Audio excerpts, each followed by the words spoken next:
আসসালামু আলাইকুম।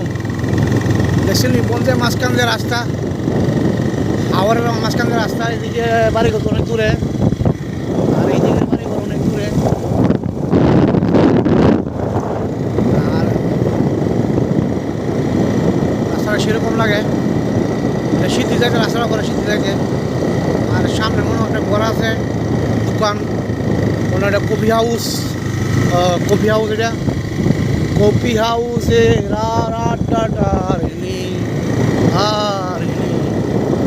মাশাআল্লাহ অনেক সুন্দর লাগতেছে রাস্তাটা।